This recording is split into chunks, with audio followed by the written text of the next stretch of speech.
नमस्कार, मैं हूं शैलेंद्र सिंह और आप देख रहे हैं हमारा यूट्यूब चैनल शब्द शब्द शैलेंद्र सिंह। लोकसभा चुनाव के पहले हर साल जब भी चुनाव होते हैं तो ये कयास लगाया जाता है कि किस पार्टी की क्या स्थिति होगी। 2014 से लेकर और 2023 तक जो दो लोकसभा के चुनाव बीते, 2014 और 2019, उनमें यही बार बार कहा जा रहा था कि भारतीय जनता पार्टी को बहुमत नहीं मिलेगा। 2014 में भी और 2019 में भी भारतीय जनता पार्टी ने बहुमत की सरकार बनाई और उनको लोकसभा में पूर्ण बहुमत मिला। लोकसभा में 543 सीटें हैं और बहुमत के लिए 272 सीटें चाहिए। 2019 का जो लोकसभा चुनाव था उसमें भारतीय जनता पार्टी को 303 सीटें गठबंधन मिली हुई थी। अब जब 2024 का चुनाव आ रहा है तो भी ये चर्चा हो रही है और ये कहा जा रहा है कि भारतीय जनता पार्टी अब पहले जैसा प्रदर्शन नहीं दोहरा पाएगी और उसके लिए पिछली स्थिति को लाना मुश्किल होगा, खास तौर पे तब जब पूरा विपक्ष एकजुट हो जाएगा और वो एक के मुकाबले एक, यानी पर भारतीय जनता पार्टी का एक कैंडिडेट होगा और दूसरी तरफ संपूर्ण विपक्ष एक कैंडिडेट खड़ा करेगा। इस फार्मूले पर भारतीय जनता पार्टी को घेरने की कोशिश हो रही है। इसके पीछे की एक वजह है। कुछ सर्वे हुए, इन सर्वे में कहा गया कि अगर 1-to-1 फाइट हो जाए विपक्ष और भारतीय जनता पार्टी की, तो जो विपक्ष है उसकी कुल सीटें लोकसभा में 300 के पार हो जाएंगी। कुछ सर्वे में 305 कही गई और कुछ में 310 तक कही गई। वहीं भारतीय जनता पार्टी की सीटों के बारे में ये कहा गया कि भारतीय जनता पार्टी अगर 1-to-1 फार्मूले में फंसेगी तो उसकी स्थिति 240-242 लोकसभा सदस्यों के आसपास रह जाएगी। कठिन बात यह है कि विपक्षी दल किस तरीके से ये 1-to-1 की फाइट को कर पाते हैं। लेकिन विपक्ष की जो एकता मुहिम चल रही है उसमें ये फार्मूला बहुत तेजी से आगे बढ़ रहा है कि भारतीय जनता पार्टी के मुकाबले विपक्ष संयुक्त रूप से अपना एक कैंडिडेट खड़ा करे और इसके प्रयास हो रहे हैं। इसको लेके ही ये जो महामंथन चल रहा है विपक्षी दलों के बीच में, जिसमें 23 जून को पटना में एक सम्मेलन होने जा रहा है, पटना में एक महामंथन होने जा रहा है, उसमें भी इस बात का फार्मूला तय होगा। हालांकि इस फार्मूले में कई तरीके के लोचे भी हैं, क्योंकि कई ऐसे दल हैं जो भारतीय जनता पार्टी के भी समर्थन में नहीं है और विपक्ष के भी समर्थन में नहीं है। ऐसे दलों की भी संख्या हर प्रदेश में है।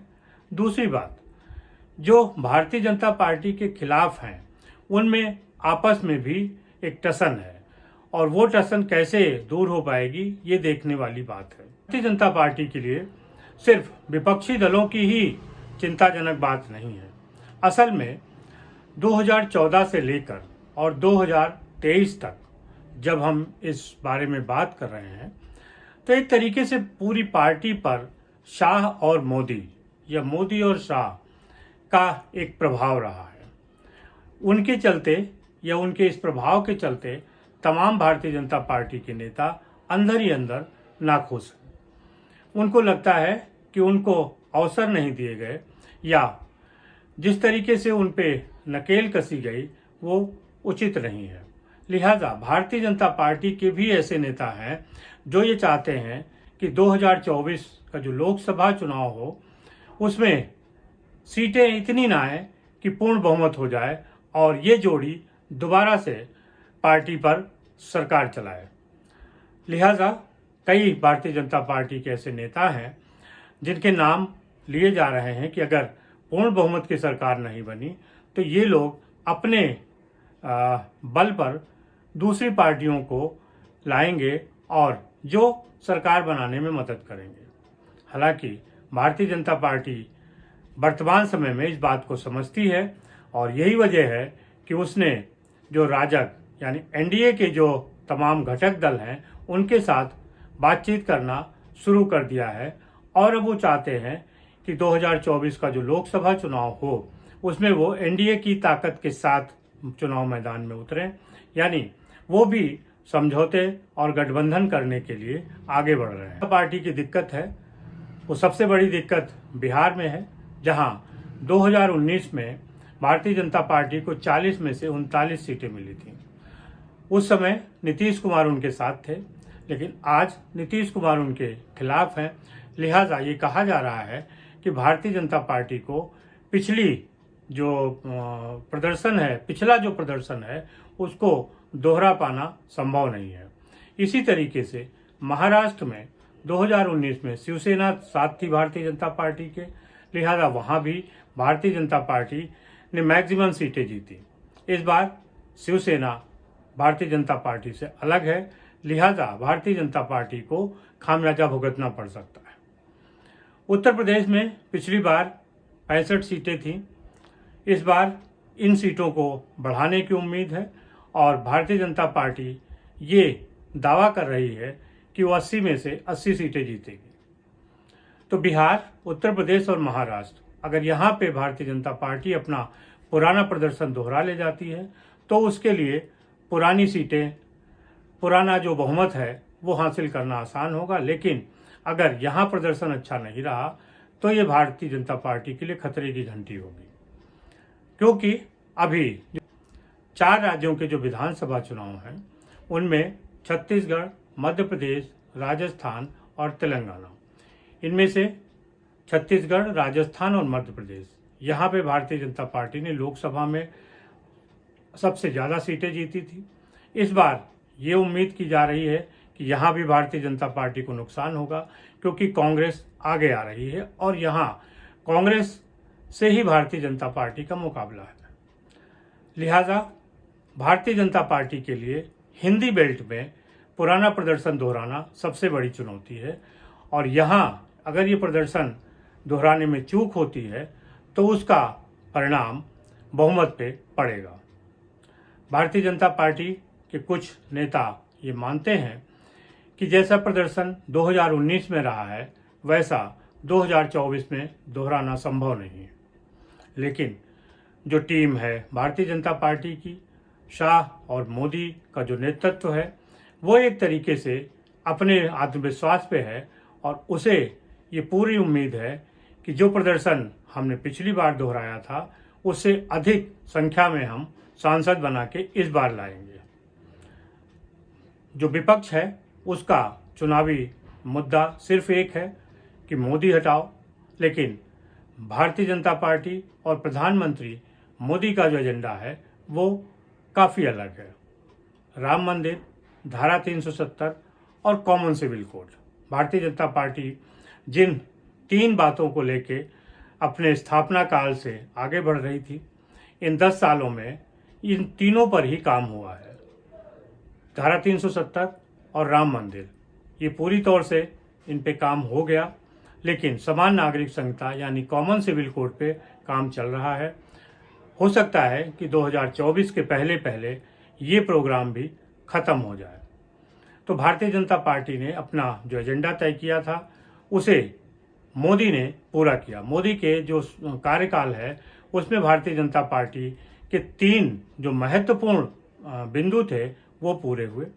साथ ही साथ नरेंद्र मोदी की जो ग्लोबल छवि है, अंतर्राष्ट्रीय स्तर पर जिस तरीके से उनका प्रभाव बढ़ रहा है, वो छवि भी काम करेगी। विपक्ष के पास कोई ऐसा नेता नहीं है जो मोदी के मुकाबले उनके कद का हो और उनको चुनौती दे सके।